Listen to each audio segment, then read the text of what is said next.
Dakilang Pag-ibig. Napakinggan nila'y ang ganitong saysay ng aking matatap na pupugutan ang abang sitakong nasa bilangguan, nagdapa sa yakap ng haring sukaban. Inihinging tawad ng luha at daing ang kanyang anak na mutyakot giliw. Ang sagot ay kundi kong tanggapin, ang pagsintahan niya'y di patatawarin. Ano nang gagawin ko sa ganitong bagay? Ang sinta ko kaya'y bayaang mamamatay. Napahinuod na akot ng mabuhay ang prinsipeng irog na kahambal-hambal. Ang di nabalinong matibay kong dibdib ng suyo ng haro, bala at paghikbi. Naglambot na kusat humain sa sakit at nang mailigtas.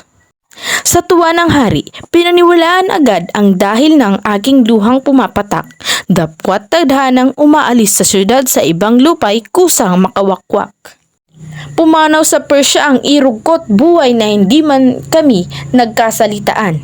Tingin kong may luha, aking ibubukal na maitutumbas sa dusa kong taglay. Nang iginagayak sa loob ng reyno, yaong pagkakasal na kamatayan ko.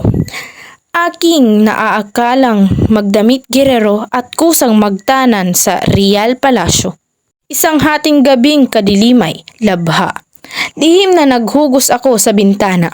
Walang kinasama kung hindi ang nasa matunton at sinta kong nasa ang lupa. May ilan ng tao akong nalagalag ang pinapalasyo, ang bundok at gubat.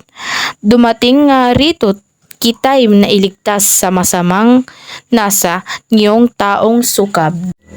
Salitay na ito sa biglaang pagdating ng Duka Florante at Prinsipe Aladdin. Napagkakilala sa boses na giliw, ang gawin ng puso'y di mapigil-pigil. Aling dila kaya makasasayod ng tuwang kinamtam, magkasing irog sa hiya ng sakit sa lupa'y lumubog. Dala ang kanyang napulpol na tunod. Sa ang kalangitan napaakyat kaya ang Florante sa tinamong tuwa. Ngayon tumititig sa ligayang muka ng kanyang laurang ninanasa-nasa.